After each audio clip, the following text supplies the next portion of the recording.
Hello, and Christ is in our midst. Today I'm back in the church, and I want to talk about two of the saints that we're celebrating in the next few days. The first one is the great martyr and healer Panteleimon, whose icon you see right behind me. And the other one is Saint Jacob of Alaska. Actually, Jacob of Alaska we celebrate on Sunday, July 26th, and Saint Panteleimon we celebrate on July 27th. But let me take the camera and go a little bit up close so you can see a little bit better who I'm talking about. This is Saint Panteleimon. He was a doctor who lived in the 4th century, so at the end of the 200s and the early 300s.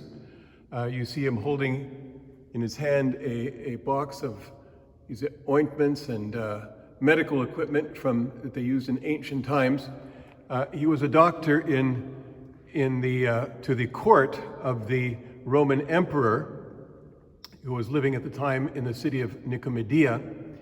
And he at the time was not a Christian.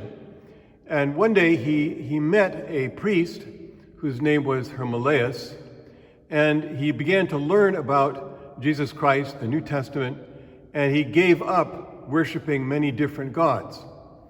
And eventually the emperor and those around him found out about this and were very unhappy, because the rule was that you had to offer worship to the pagan gods, to many different gods, and you had to offer a sacrifice.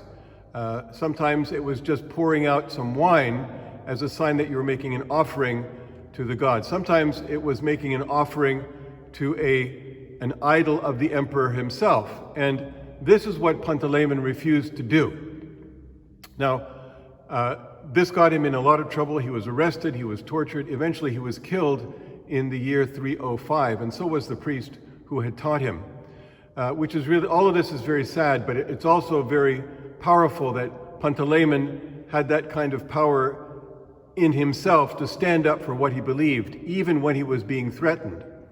You should also know that while he was a doctor, before he was arrested, he not only used his medical skill, but also he used prayer to help people be healed. And he always taught people about Jesus, saying that the real source of healing was not only the skills that Panteleimon had, that he had learned, but it was through the power of prayer and faith in Jesus Christ, who had healed so many people.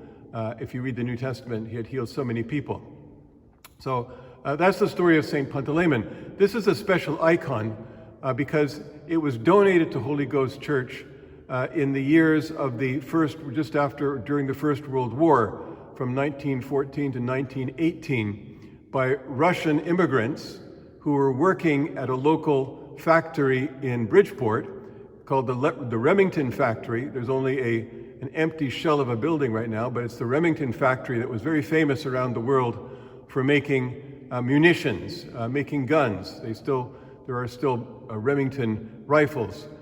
So Russians were working at that factory, and as a gift to the church, they donated this icon in those years of the First World War as they were living in Bridgeport.